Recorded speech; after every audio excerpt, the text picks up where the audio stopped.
Okay, the next thing we come to is something called Coulomb's law. So basically, whenever you have two charged objects, they're going to experience a force between each other. And our equation comes out to be F is equal to K Q1 Q2 over R squared. So this equation is pretty much almost identical to the equation we saw in the previous unit. Force of gravity is equal to G M M, sorry, M1 M2 over R squared. The only thing is, the force of gravity one is the attractive force due to objects with mass. Electrostatic force is the attractive or repulsive force of anything with charge. So instead of having mass 1 and mass 2, we have charge 1, charge 2. R is still the distance between the centers of the objects. And instead of having a gravitational constant universe, we have this different constant K, which is called the proportionality constant. And it has a value of 9 times 10 to the 9 newtons meter squared per coulomb squared. So before we go into actual examples involving this equation, just make sure we understand things such as the ampere. So we think back to electric circuits, and our next unit we'll be covering is actually also going to cover more into electric circuits, so resistors, voltage, current, etc. Right now we're just going to look at the basics of it, just to understand electrostatics. So this thing on the left, this is a battery, and it has a positive end and a negative end. So conventional current is defined as the direction that current is going to travel. So back in the days, scientists didn't really know what. They knew something was moving.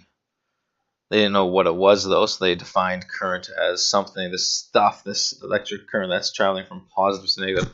Later on, scientists discovered that the thing that is actually moving these negative electrons. So based on that fact, since the electrons are negative, they then realized that electron flow must actually be in the opposite direction. It doesn't actually matter which one we use, as long as you stay consistent. So if you want to stick with conventional current, which I will be using in this unit and the next unit in chapter 7. But you always need to keep in mind the actual flow of electrons is from negative to positive. So 1 ampere of current represents 1 coulomb of electrical charge moving past a specific point of 1 second. So 1 coulomb of electric charge is the equivalent of this huge quantity of electrons, 6.24 times 10 to the 18 electrons. So to kind of visualize that, I say we had some cross-sectional area. So I'm going to just draw a wire. So I say we have a wire, and we just looked at a single cross-sectional area, so like this point right here, as that thing is passing through. So we have all these electrons that are in this wire. So all these electrons.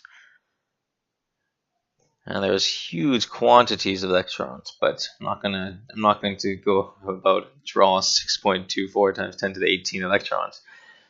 So these electrons are moving from left to right for this example. So if you have 1 coulomb, so 1 ampere, 1 amp means that if you look at a single point along that wire, if 6.24 times 10 to the 18 electrons pass that single point in 1 second, that's the equivalent of 1 amp of current. And then you can just scale that up or down, so 2 amps, 3 amps, 0.5 amps, so on and so on and so on. Let's scroll down for a little bit more on the theory side before we get to examples. So again, here's this showing the comparison between our electric charge and force of gravity. So force of attraction due to charges and force of attraction due to gravity. Right here we can see that electron is defined as 1.602 times 10 to the negative 19. So lots of times we'll just see like, oh, you might have like 1 E or 2 E or 3 E or 4 E or negative E. Like the value of E is just 1.602. That's same as like a proton is this positive E, electron is negative E. But you might have, maybe if you have 5 electrons, instead of writing out 5 times negative 1.602 times 10 to the 19, we just write down negative 5 E. Okay. So here we go. Let's see what happens. So if we have 2 unlike charges right here, so So for example, let's say we have a positive charge and a negative charge. The force, and let's draw a line that connects the two. The force they experience is always along a line that connects the two centers. So if I have that positive charge and negative charge, you know that Newton's third law states that for every action there's an equal and opposite reaction. So if the negative charge is attracted to the positive charge with some force, the positive charge will be attracted to the negative charge with an equal but opposite force. Again, they act upon this line that would connect the two. If I have two like charges, like a positive and a positive, or if we're looking at a negative and a negative,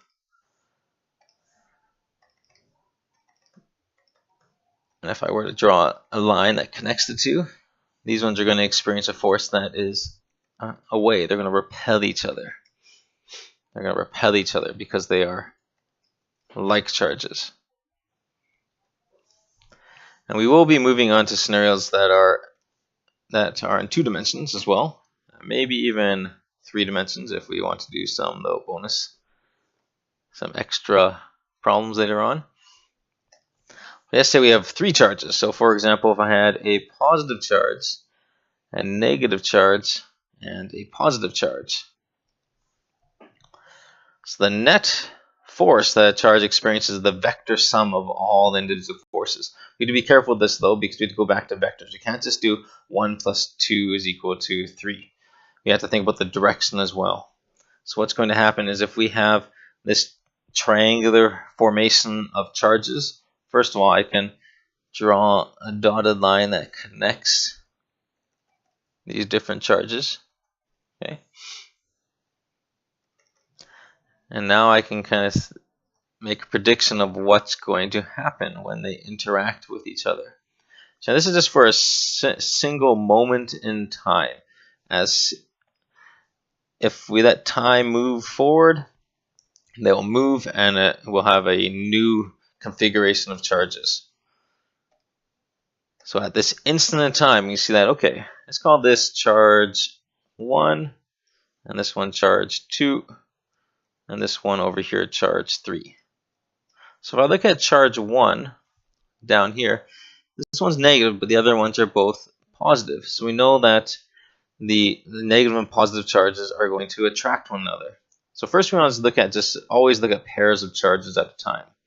So if I look at just charge 1 and 2, I say, okay, these ones are going to have an attractive force towards each other. You can also go ahead and draw this equal and opposite force as well. And then I look at charge 1 and 3, ignoring number 2. Again, those are opposite charges, so they're going to have an attractive force towards each other as well, like so. Final look at the charge 2 and 3. Those, because they are like charges, they're going to have a repelling force. So now I found that charge 1 has 2 forces acting on it. Charge 2 has 2 forces. Charge 3 has 2 forces. Now we can make a prediction of what's going to happen. If I do vector addition using, or if we remember tip to tail method, if I take, there's 2 forces acting on charge 1. If I add them together, if I add those two, doesn't matter if I do vector 1 plus vector 2 or vector 2 plus vector 1, you can see there is our resultant. Our resultant vector is going to be the sum of the other two. So again, if I want to draw it again, here's my charge 1. It's experienced one force in this direction, another force in that direction. The resultant is going to be a single vector between the two, which is the summation.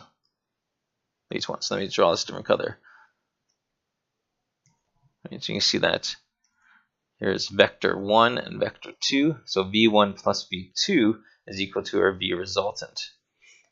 Or v2 plus v1 is equal to our v resultant. And if we look at the other two vectors, so the other two charges, charge 2 is going to go somewhere off and to the left.